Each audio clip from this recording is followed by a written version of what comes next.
This episode we're doing something different, a standalone special divided in 4 chapters. We're heading behind the Iron Curtain to settle a rivalry.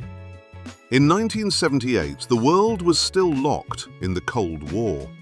East versus West, tanks on borders, and the Iron Curtain splitting Europe in 2. But within the Eastern Bloc itself, another rivalry simmered. Moscow's iron grip versus the satellite states' quiet fight for independence. It's the USSR versus the Eastern Bloc, and the question is, who built the better car? That year, the Soviet Union watched nervously as Cardinal Karol Wojtyła of Krakow was elected Pope John Paul II on the 16th of October, becoming the first Polish pope in history and sending shockwaves through the Kremlin.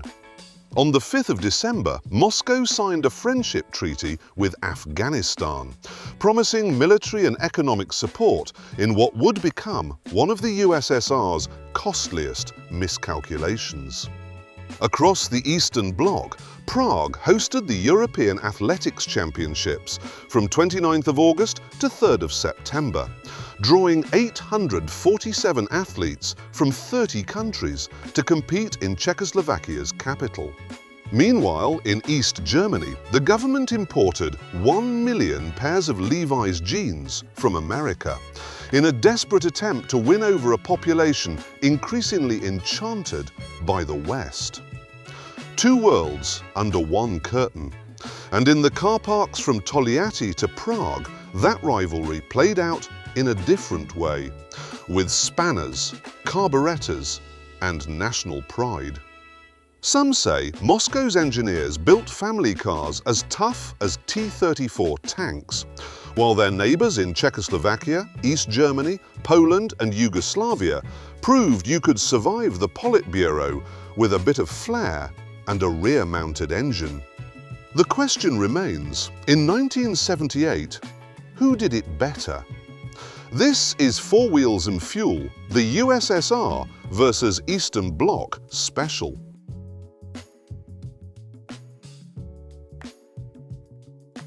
We begin with the backbone of communist motoring. 3 cars built to move the masses without complaint, luxury, or apology.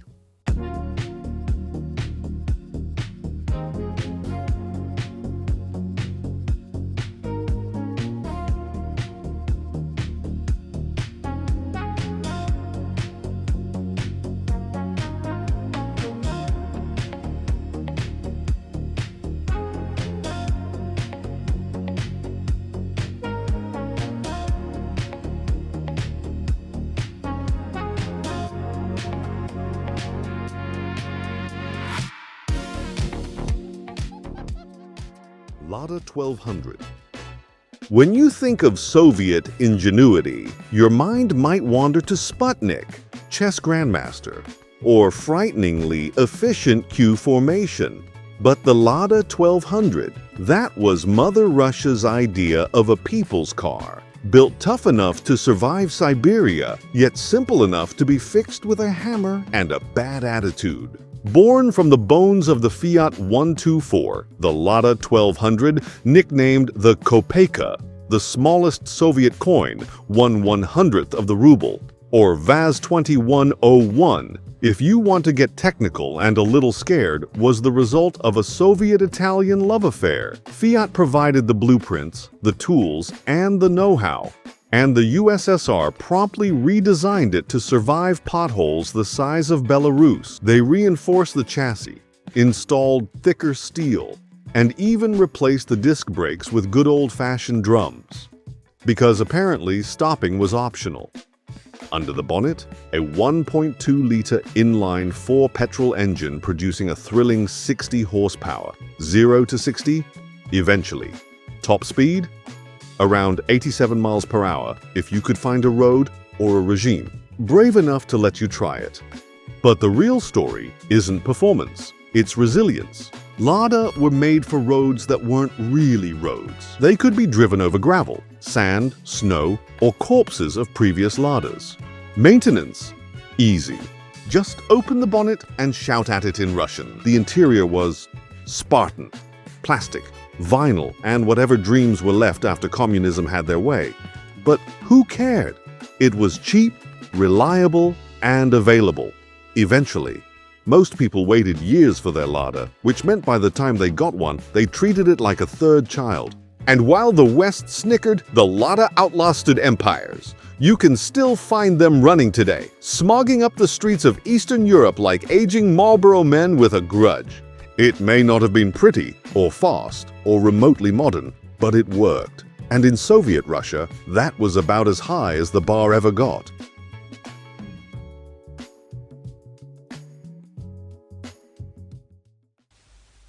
Tule sinäkin ajamaan uusi Skoda. Se on tyylikäs ja hyvin varustettu keskiluokan auto. Ja hinnaltaan tosi edullinen. Tilaa riittää joka tarkoitukseen. Ja ajossa huomaat, että Skoda on taloudellinen tapa ajaa tyylikkäästi. Valitse Skoda. Skodalla menee hyvin. Skoda 120.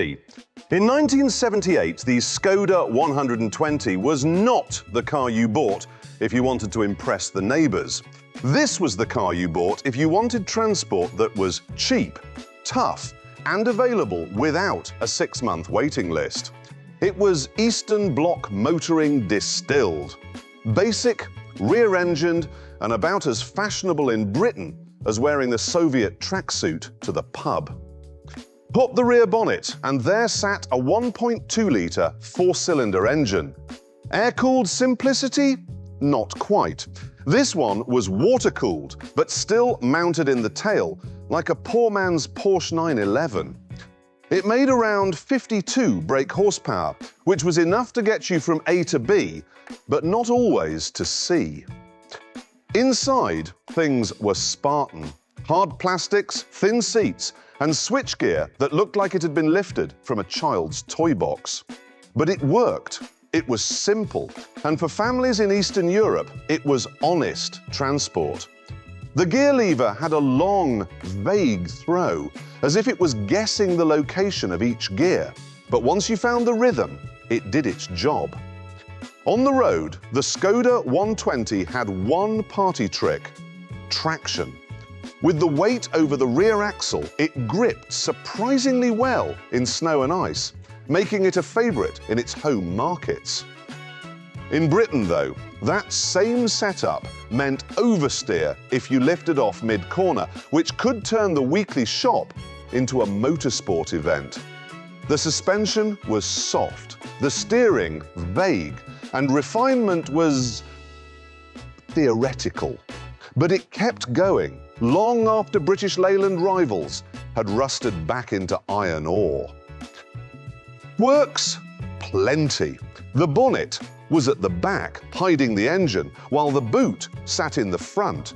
And it didn't lift up like a normal hatch. It swung sideways, like flipping open a giant hardback book. The heater was either volcanic or non-existent, depending on its mood. And every shut line looked like it had been measured with a ruler left in a snowstorm. Yet owners swore by their Skodas, because whatever the joke said, the cars usually worked. Legacy? The 120 may have been the butt of endless pub jokes, but it kept Skoda alive through the 1970s. Built tough, easy to fix, and surprisingly capable in the right conditions, it laid the groundwork for the brand's slow march toward respectability.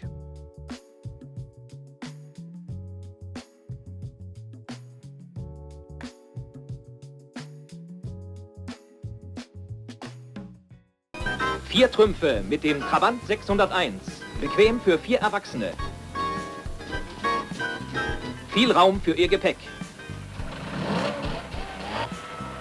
Wendig. Schnell. Ausdauernd und robust. Ihr zuverlässiger Begleiter, der neue Trabant 601. Trabant 601. This is the Trabant 601, a car so iconic it outlasted the Berlin Wall and possibly a few of its own passengers. Built in East Germany by VEB Sachsenring, the Trabant 601 wasn't just a car, it was a symbol of ingenuity, of survival, and of what happens when you try to build an automobile under communism with zero access to steel. Instead of metal, it used Duraplast, a strange press-molded concoction of recycled cotton and plastic resin. That's right, East Germany's flagship car was basically made from old Soviet uniforms and Bakelite glue, which sounds like a joke, until you realize it wasn't. Powering this Cold War relic was a two-stroke, two-cylinder engine that made 23 horsepower. Not 230, just 23. Trabant tickled the engine in 1969. Grab a seat, I don't want you falling over. It now made a whopping 26 horsepower monster.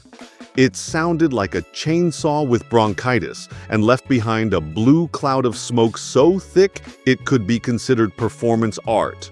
Top speed? About 62 miles per hour. That's assuming there was enough fuel, and that you didn't stall it while double declutching into second gear. Because yes, the gearbox had no synchromesh, just like a tractor or a punishment. And yet, the Trabant 601 worked. It did what it was supposed to do. It moved people. Sure, it took 10 years on a waiting list to get one, and the heating was more of a suggestion than a feature. But when you finally got behind the wheel, you were free, sort of. The styling, boxy, but not in a chic Volvo way, more like we ran out of curves in 1962. Still, it had a huge boot, light steering, and a turning circle that could shame a London taxi.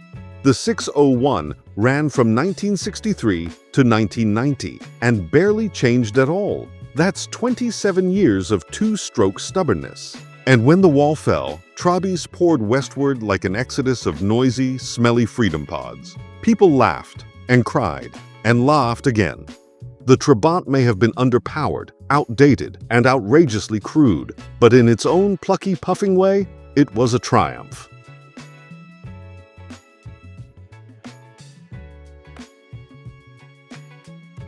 So, which of these three basic workhorses did it best? The Soviet simplicity of the Lada 1200, the Czech rear-engine charm of the Skoda 120, or the East German Duroplast defiance of the Trabant 601? Let us know in the comments.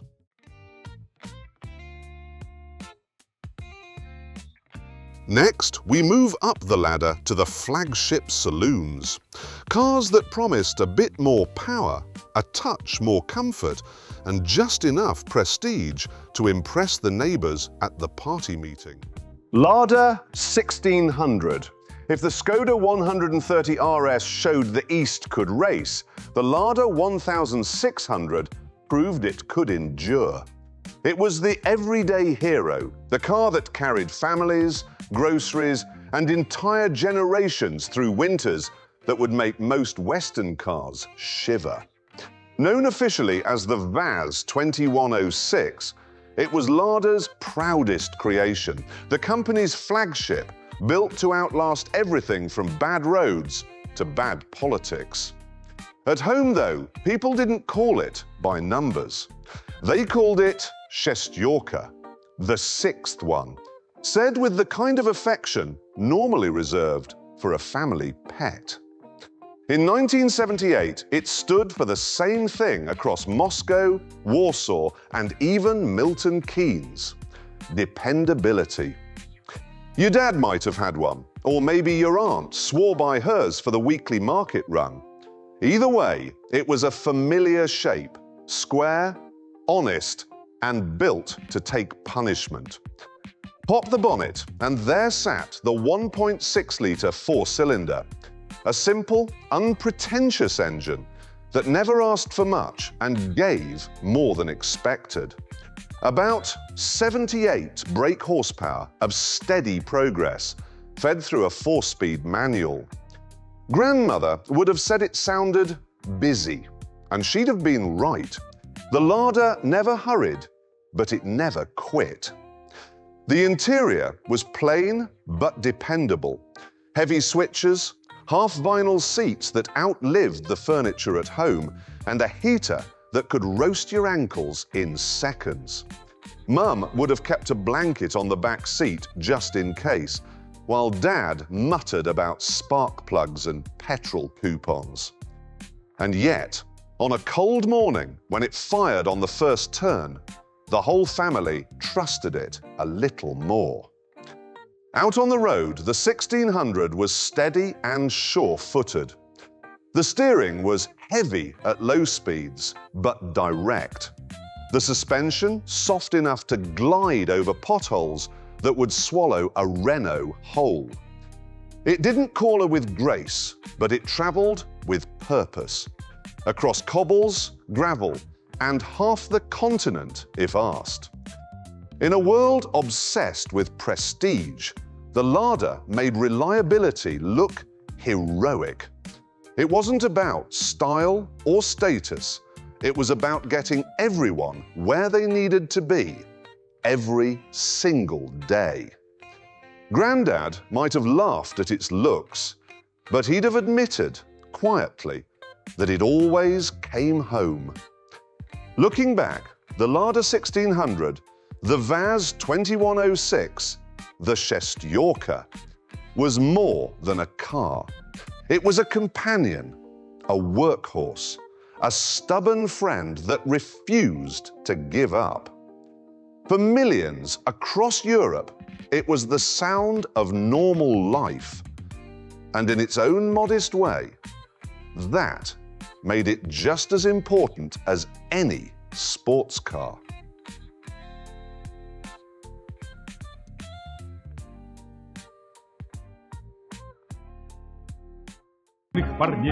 Парней, друзей твоих с далекого завода.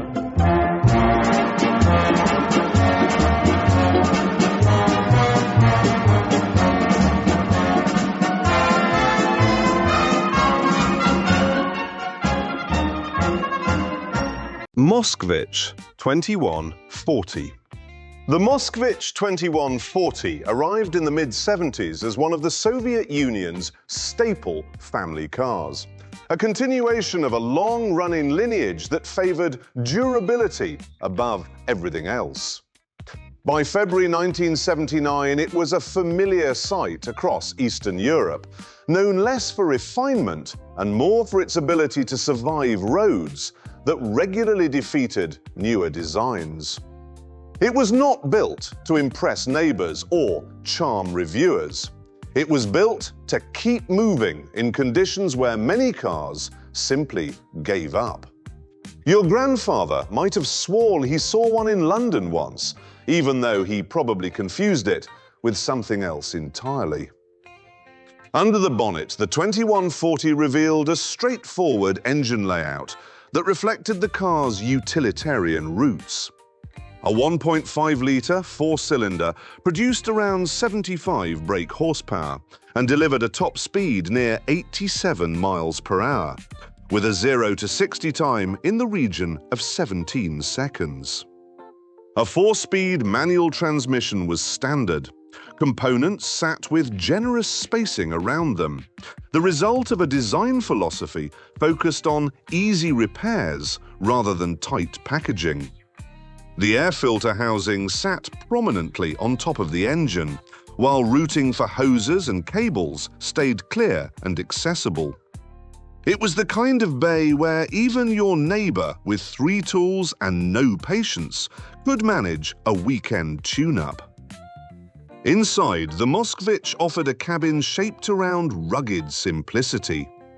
The seats carried a broad, supportive base that made long journeys bearable even on uneven roads. The instrument cluster sat in a square recess with large, clearly printed dials.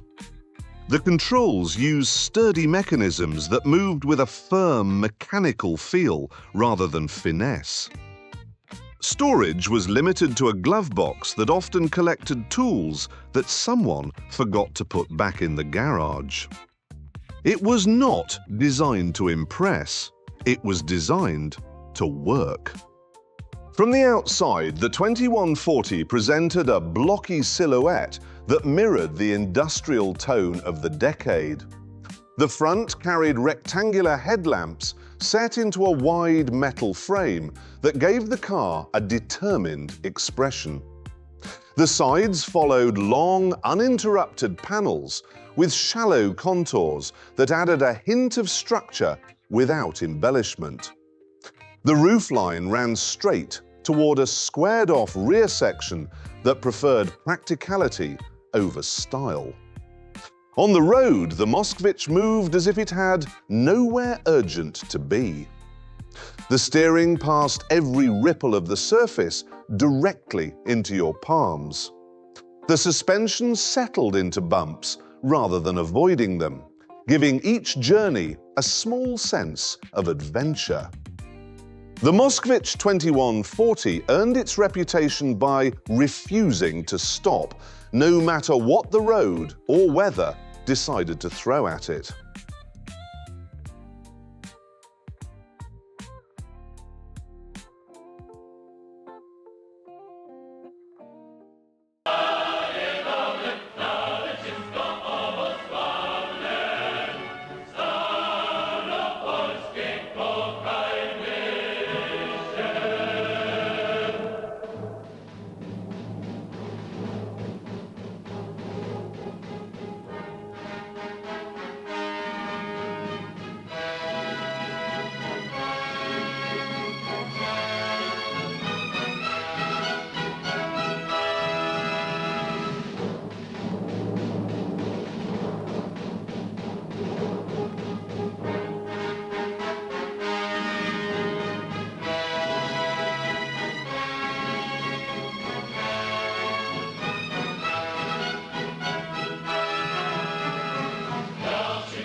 FSO Polonaise. The FSO Polonaise arrived in 1978 as Poland's attempt to build a modern family car that could compete beyond the Iron Curtain, which was either admirably ambitious or spectacularly optimistic. FSO, Fabryka Samochodów Osobowych, began in the early 1950s by building the Soviet-designed Warszawa, and later expanded through a major licensing deal with Fiat in the mid-60s. By the mid-70s, they were ready to try something of their own. The Polonaise was developed in-house with styling input from Giorgetto Giugiaro's Ital design, while the mechanicals came straight from the aging Polski Fiat 125P. By January 1979, it had been on sale for less than a year, exported to Western Europe with a price that undercut most competition. Dad might have seen one and wondered if the badge was worth the discount. Pop the bonnet and you'd find a 1.5-litre Fiat engine, producing 75 brake horsepower. Competitive, assuming the competition was having a bad day. The sprint to 60 miles per hour took around 15 seconds, respectable for a family hatchback. Inside, the Polonaise felt spacious in a way that surprised passengers. The seats were upright in durable cloth, the automotive equivalent of builders' work trousers. The dashboard was angular and symmetrical, with instruments grouped in a rectangular binnacle. The switchgear clicked with mechanical honesty, like light switches in a Soviet hotel. There was decent legroom in the back, and the hatchback meant loading shopping didn't require Tetris-level planning. Your mum would have appreciated the practicality, even if the materials didn't match what Ford had been offering. From the outside, the Polonaise wore Giugiaro's influence clearly. The front was clean and wedge-shaped, with round headlamps sitting flush with the bodywork. The bumpers were black plastic, a silent admission that too much chrome was expensive. The roofline sloped gently toward the rear, where a large glass hatch opened to reveal a generous load area. It wasn't pretty, but it was purposeful. Driving the FSO Polonaise meant accepting a few compromises. The steering was light but lacked feedback, like wearing thick gloves while threading a needle. The ride was soft and absorbent, though body roll in corners reminded you this wasn't built for spirited driving. On a cold morning, it started without fuss and warmed up reasonably. Your uncle might have found it intriguing, a car from a place most people didn't associate with automotive ambition.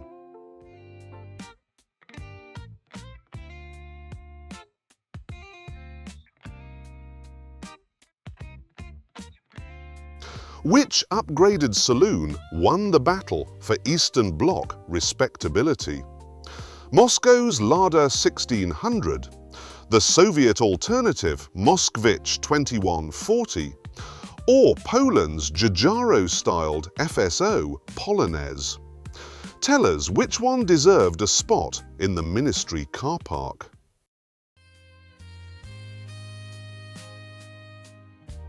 Now we turn to the practical haulers, estate cars and hatchbacks built to carry families, groceries, cement bags, and the occasional black market television across the Eastern Bloc. Lada, Suomen ostetuin neliovinen perheauto, sarjassa 8 mallia. Lada 1200L, edullinen käyttöauto. Siinä on lämmitettävä takalasi, läpivirtaustuuletus, niskatuet, peruutusvalo. Lada 1200L on turvallinen. Se on todellinen perheauto. Tätä autoa Suomi tarvitsee. Lada 1200 Combi.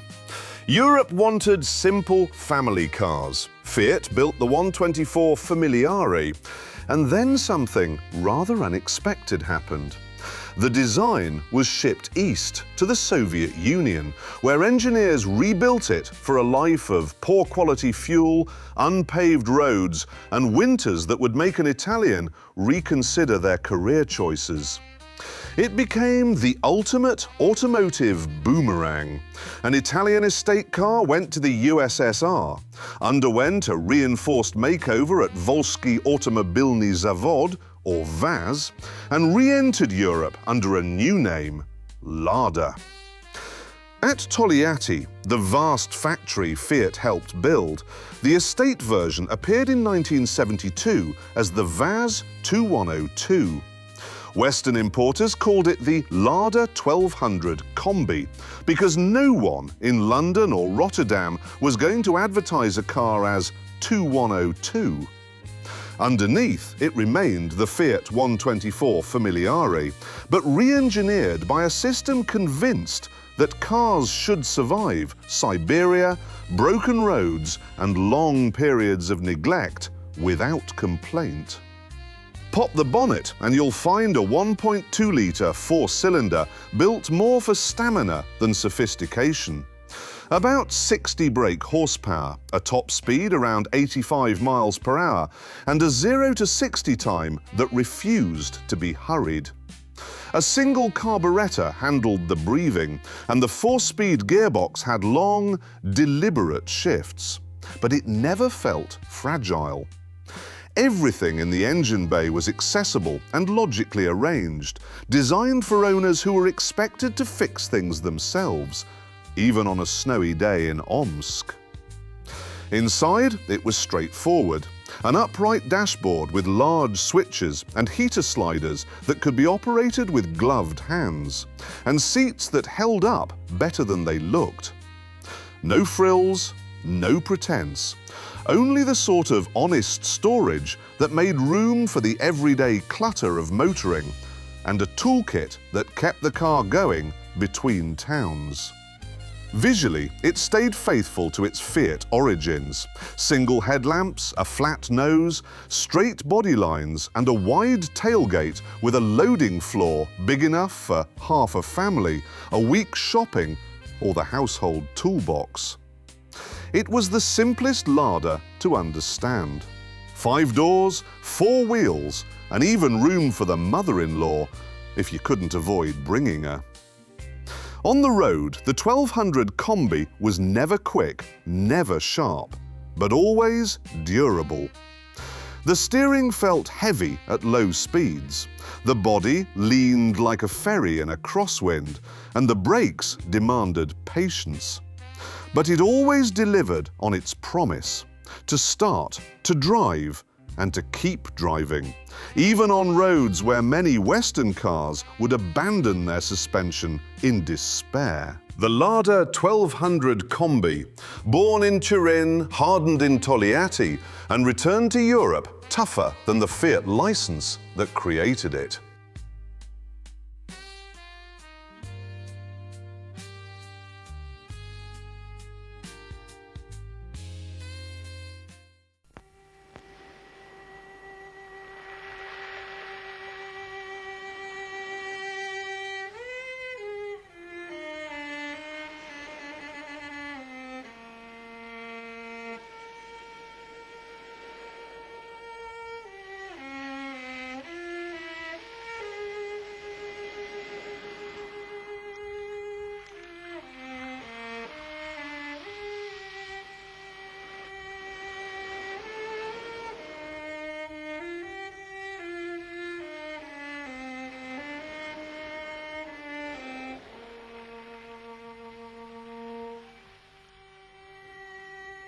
Lepotin popolnosti se ne morete upreti.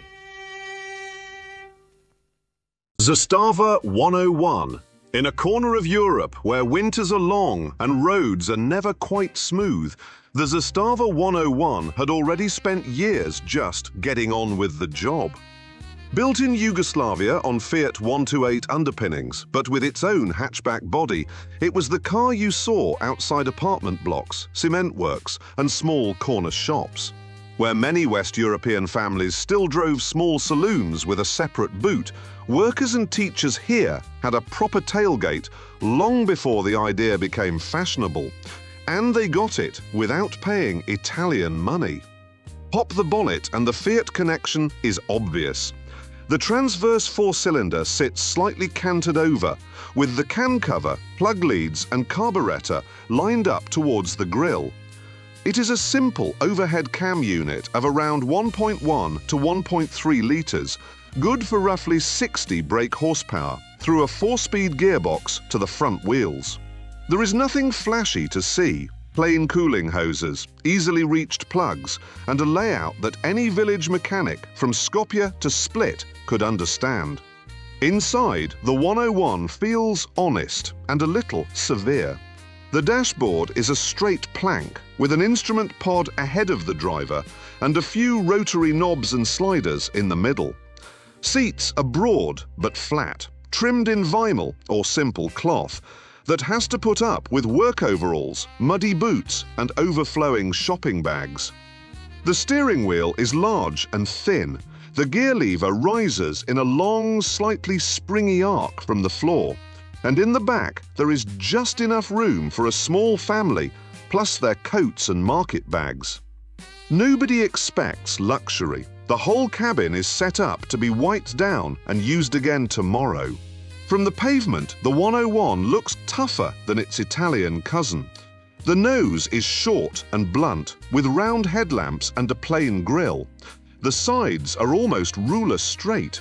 Later that year, it would gain square headlights with the arrival of the Zastava 101S and 101SC. The roof runs into a practical hatch with a wide opening framed by small square tail lamps. The wheels sit fairly far inboard, giving it a slightly high-waisted stance that suits beaten tarmac and rough lanes. There is nothing flashy here. The panels look as if they were drawn to be stamped thick and endure years of knocks, scrapes and overloading. Out on the road it behaves exactly like that description suggests. The steering is a touch heavy when you are parking, but settles into a steady weight as soon as you are rolling. And the soft suspension swallows potholes, patched surfaces and gravelly shortcuts without complaint. It leans politely in bends, yet stays predictable, the engine pulling steadily through the middle of the rev range, rather than rushing you anywhere. Nobody bought a 101 for excitement. They bought it because it would carry cement bags, holiday luggage, or 3 generations of family without drama. And that is what sticks in the memory.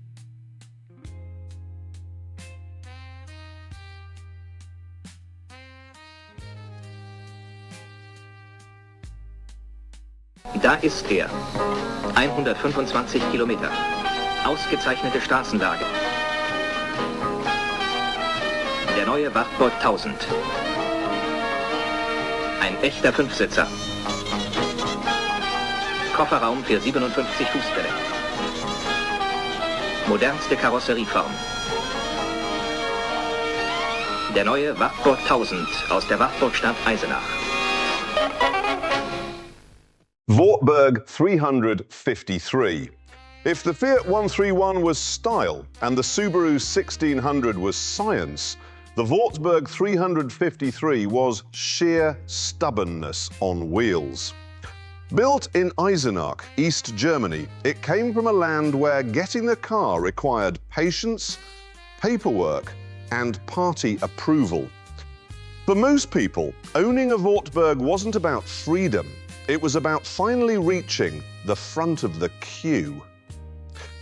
The 353 looked like a Cortina, reimagined by a geometry teacher. All squares, straight lines, and no time for frills. Tall stans, thin pillars, and a bonnet so big you could have dinner on it. Pretty? Not quite. Practical? Absolutely. It was the kind of car that looked like it was designed with a pencil, a ruler, and a strict deadline before lunch. Pop the bonnet and you'd find a 992 cubic centimeters 3-cylinder 2-stroke engine, good for 50 horsepower and an unforgettable soundtrack. It idled like a chainsaw, smoked like a steel mill, and accelerated like a washing machine mid-spin. But it always started, and when it did, the neighborhood knew about it. Drivers kept spare spark plugs and oil bottles in the boot, essentials in the Wartburg's survival kit. The column-mounted 4-speed gearbox was vague but friendly, and the front-wheel drive gave more grip than anyone expected. Officially, it could do 87 miles per hour, though few dared prove it. What it lacked in sophistication, it made up for in fixability. A Wartburg owner with a few spanners could rebuild an engine before the evening news. In East Germany, that counted as luxury. Inside, it was pure utility. Shiny plastics, tiny seats, and a smell that could outlast communism. Comfort was relative, but space wasn't. It could swallow luggage, relatives, and the family dog without complaint. And despite its crude manners, people loved it. It symbolized endurance, practicality, and the art of making do with whatever bolts were left in the factory bin. Amazingly, the 353 even reached the West, sold through a few optimistic British dealers who also handled Mostwiches. At rallies across Eastern Europe, Wartburgs competed proudly, leaving behind clouds of blue smoke and the smell of determination. Today, the few survivors still puff cheerfully along Eastern roads, defiant, nostalgic, and wonderfully ridiculous. A car that refused to give up and made sure everyone around it couldn't forget it, even if they tried. Smoky, noisy, and crude, the Wartburg was socialism's stubborn survivor.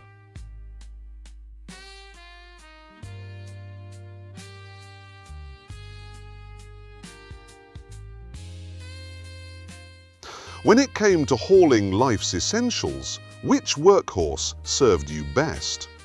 The Soviet-toughened Lada 1200 Combi, Yugoslavia's Fiat-based Zastava 101, or East Germany's two-stroke Wartburg 353? Share your verdict below.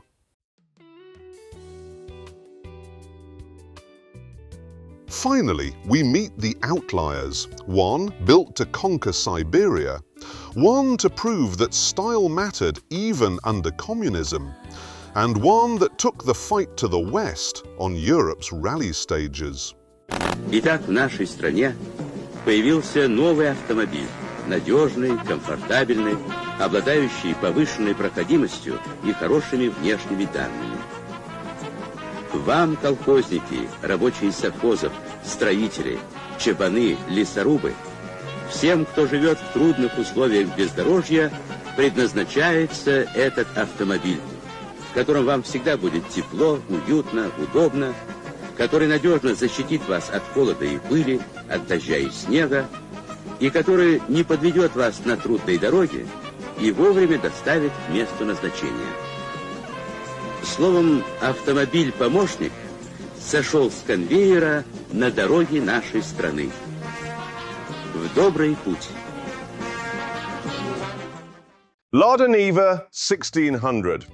Some cars are built for comfort, some for speed, and some, like the Lada Niva, were built because no one in Siberia fancied walking.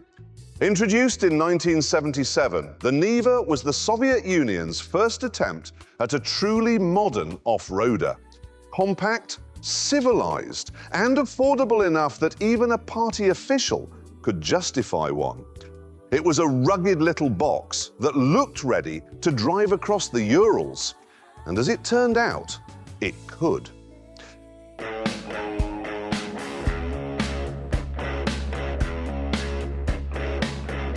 The concept was simple but clever. Russia needed a car that could tackle mud, snow, and 40 below winters, yet still be practical enough for city streets. So Lada's engineers started with the Fiat 124 platform, stripped it down to its bones, added four-wheel drive and proper ground clearance, and then built a body that looked like it had been designed with a set square and a vodka bottle. The result was the Niva 1600, a machine that somehow blended farm utility with hatchback friendliness. Pop the bonnet and you'd find a 1.6-litre four-cylinder, but toughened for rough duty. It made about 76 horsepower, not much on paper, but torque was the Niva's secret weapon. With a low-range gearbox and permanent four-wheel drive, it could climb, wade, and claw its way through terrain that left Land Rovers coughing politely in the distance. Underneath sat a proper ladder chassis, live rear axle and independent front suspension. Agricultural, yes, but built to survive a revolution. Inside, the Niva made no promises it couldn't keep. The dashboard was simple, the seats were shaped roughly like chairs, and the switchgear looked missing. But there was a charm to its honesty. Everything you touched felt mechanical, unfiltered, indestructible. The heating system could roast bread, and the visibility was so good you could almost see tomorrow. On the road, it was noisy, slow, and completely unbothered by either fact. The steering was heavy at parking speeds, the gear lever long enough to qualify as a hiking pole, and the ride firm but forgiving.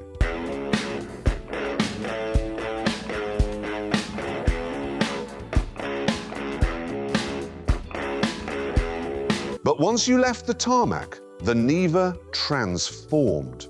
It bounded over ruts and snow like a happy goat, shrugging off punishment that would bankrupt most Western cars. By 1978, Western journalists were stunned, not by its luxury, but by its logic. Here was a small, cheap 4x4 that worked. It didn't pretend to be clever, it just was. The Lada Niva 1600 became the world's first truly mass-market SUV, years before anyone knew what that meant. It was crude, capable, and entirely Soviet. A car you could fix with a hammer and still drive to work on Monday.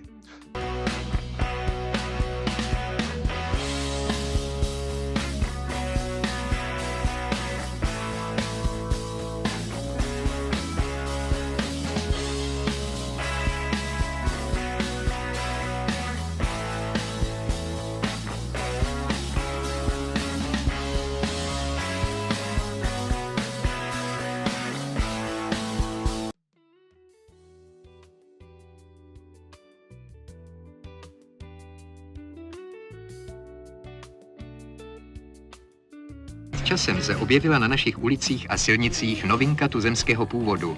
Je to sportovní kupé Škoda R110 pro náročné jezdce. Má slušivou, i když nijak šokující siluetu. AZNP Kvasiny je vyrábějí nikoli jako svůj jediný program. Přitom je o kupé velký zájem v zahraničí.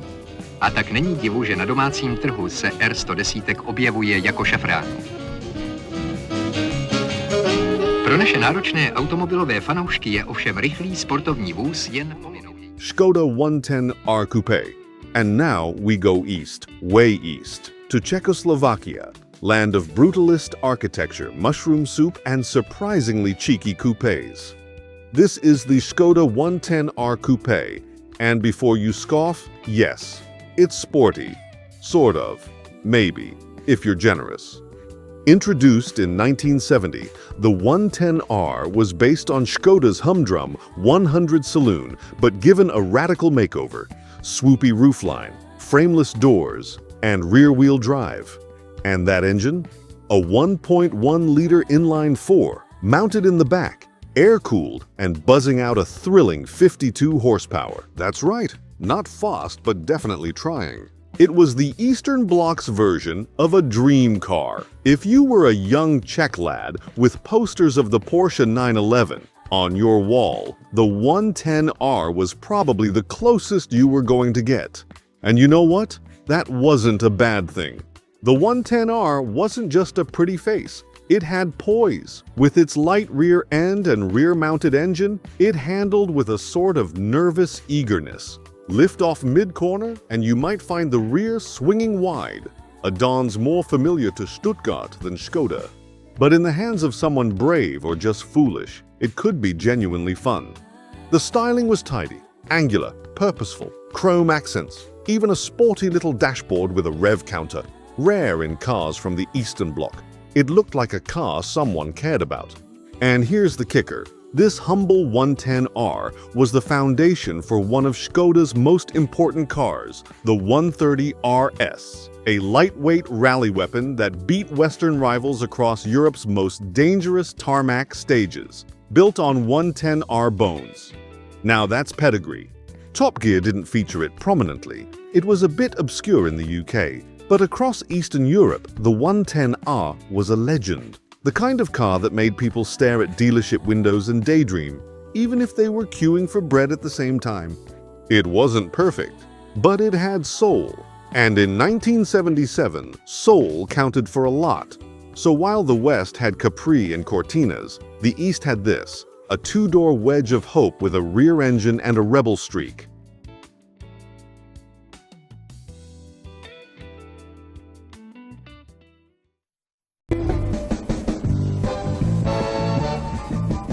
Škoda 130 Rally Sport. Soutěžní automobil dnes už dobře známý nejenom v Československu, ale i v zahraničí. Od první chvíle, kdy se tyto vozy v symbolických červeno-modro-bílých barvách objevily na startech velkých mezinárodních soutěží, neměli motorističtí odborníci ani chvíli pochybnosti o tom, že z automobilových závodů v Mladé Boleslavi vyjeli do světa vozy aspirující na první místa ve své třídě. Škoda 130 RS. Now we head east, past the tidy forecourts of the West, into a world where cars weren't about prestige, but perseverance. In Czechoslovakia, the Skoda 130 RS was proof that ingenuity could thrive even behind closed borders. To the neighbors, it was exotic. To enthusiasts, it was a small miracle, a car that made the Iron Curtain feel a little thinner. The 130 RS had started life as a humble 110R coupe before Skoda's engineers stripped, strengthened, and reshaped it for rallying. What they built became legendary, light, agile, and stubbornly quick. In 1977, it took class victories at Monte Carlo, and by 1978, it had become a rolling ambassador for Czech engineering, a car that gave families something to cheer for on Sunday broadcasts that faded in and out on the radio. Somewhere, Dad would nudge Granddad and say, "That's our lot, beating the big boys." Open the bonnet, and you wouldn't find a great big V6 or any fancy badging. Just a 1.3-litre four-cylinder tucked neatly at the back. All 110 brake horsepower, or 140 brake horsepower of it, working harder than most engines twice its size. Uncle Pyotr might have called it a sewing machine with spirit. The twin carburetors made it sing. The gearbox clicked through short, precise throws. And the rear-mounted layout gave it the balance of something far more exotic. From the outside, it looked wild. Squat stance, wide arches, and impressive wheels that seemed to carry half the Eastern Bloc on their shoulders. But inside, it was all business. Bucket seats, simple instruments, and barely a hint of luxury. The smell of petrol and hard work filled the cabin, and yet that was the charm. It wasn't built for comfort. It was built to prove a point. On the road, or better yet, a twisting gravel stage, the 130 RS was alive. The steering was direct, the suspension taut, and the little engine buzzed like it had something to prove. It didn't just grip the road, it grinned at it. Every flick of the wheel reminded you that brilliance doesn't always need big budgets or big engines. Just clever people with stubborn pride. For plenty of families, it was more than a car on the television. Somewhere in the family tree, there was always a cousin or an uncle who'd rallied one, or at least claimed he had. And for everyone else, watching from behind snow-dusted fences or smoky living rooms, the 130 was pride on wheels. Proof that spirit and skill could outdrive circumstance.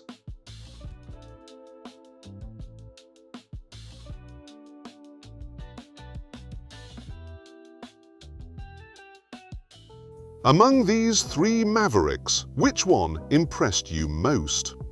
The Soviet off-road hero Lada Niva 1600, the elegant Skoda 110R coupe, or the rally-bred giant killer Skoda 130 RS? Tell us which special case deserves your respect. 12 cars, 2 worlds, 1 question. Who built it better? In 1978, the rivalry was fought with spanners and ambition. And in that battle, both sides built something worth remembering. So, which side won this Cold War on 4 wheels? Let us know in the comments. Don't forget to like and subscribe, and if you fancy keeping the car park full, there's a Buy Me a Coffee link in the description. This is 4 Wheels and Fuel. See you next time.